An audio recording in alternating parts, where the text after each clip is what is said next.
the first victory of mankind. 1 year had passed since the death of Siamak, yet the wound he left behind had never healed. The world remembered, the mountains remembered, and in the heart of the first king, grief remained. Kayumars had lost his son, the first prince of mankind, the first great warrior of the world, the hero who had fallen before darkness. The people mourned with their king. Fires burned low, songs fell silent, and for a year the shadow of loss hung over the land.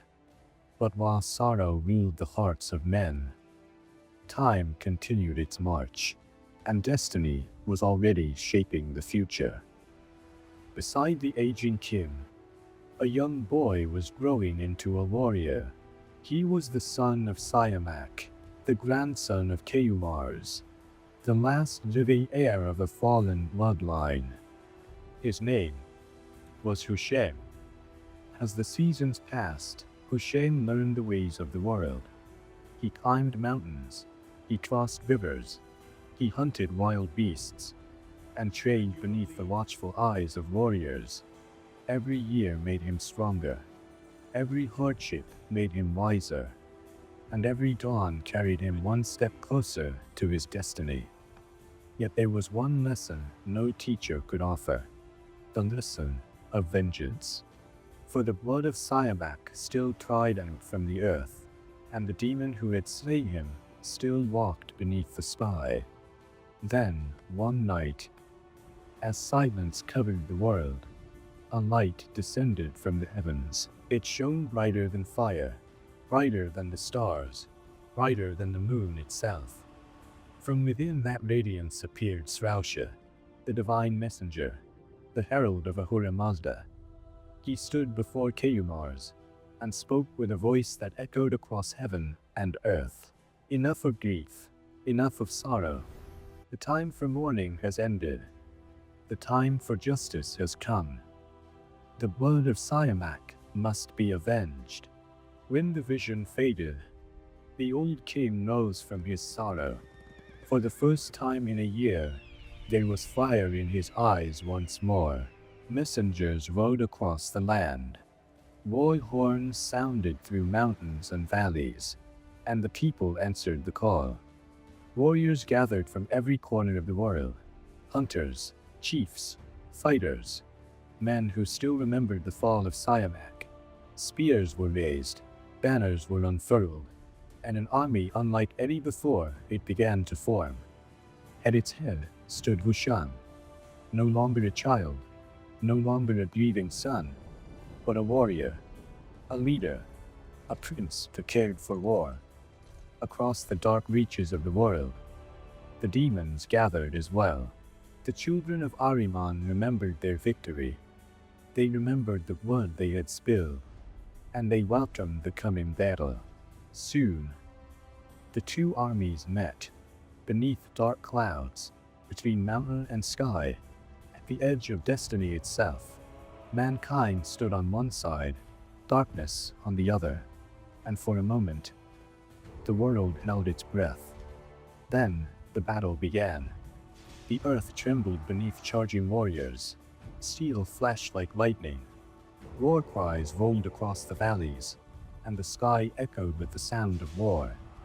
Men and demons collided, shield against claw, sword against fang, hood against terror. Neither side yielded, neither side retreated. The battle raged from sunrise to sunset, and still no victor emerged.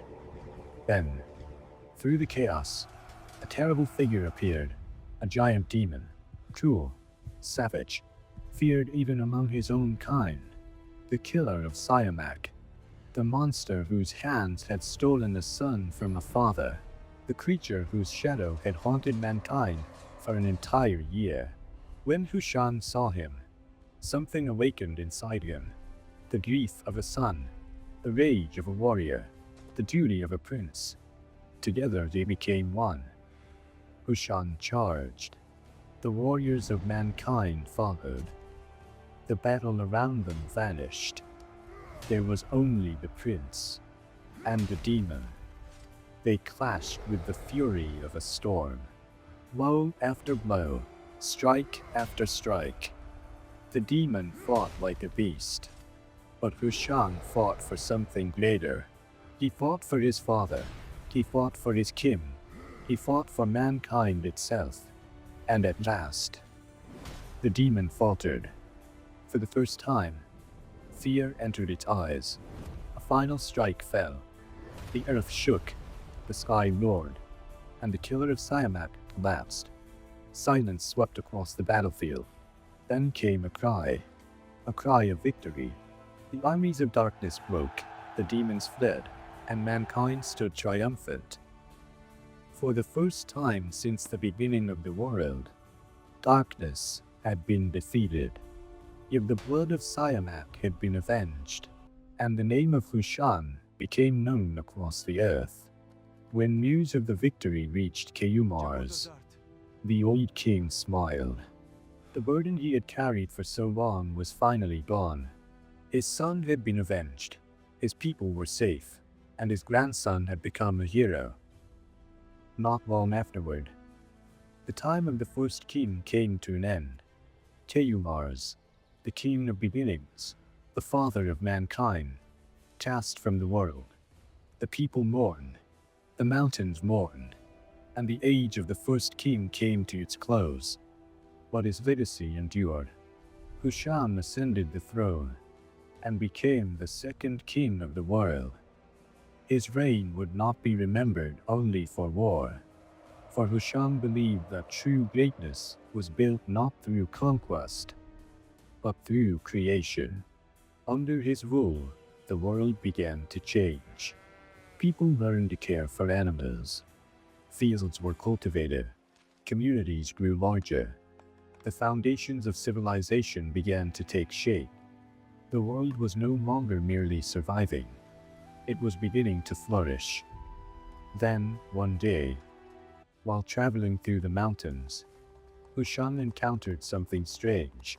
Among the rocks moved a great black serpent. Its body twisted through the shadows. Its eyes burned like embers, and its presence filled the air with fear.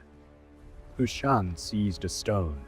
With all his strength, he hurled it toward the beast. The serpent escaped, but the stone struck another rock, and in that instant, something extraordinary happened. A spark burst into the darkness. A flash of light, a breath of fire, a miracle hidden within stone. Hushang stood frozen. His companions stared in wonder. Before them danced a living flame, warm, bright, alive. For the first time, mankind had discovered fire, a gift that could light the night, a gift that could drive away the cold, a gift that could challenge the darkness itself. Hushang understood what stood before him. This was more than a flame. It was the beginning of a new age. That night, great fires were lit across the land. The people gathered around them. They celebrated. They sang. They gave thanks. And from that night forward, the festival of Sadeh was born. A celebration of fire. A celebration of knowledge. A celebration of mankind's victory over darkness. The world had changed once again. The age of Hushang had begun. Yet beyond the reach of firelight, beyond the mountains and distant horizons, darkness still endured. And another hero was already approaching his destiny. His name was Timuras.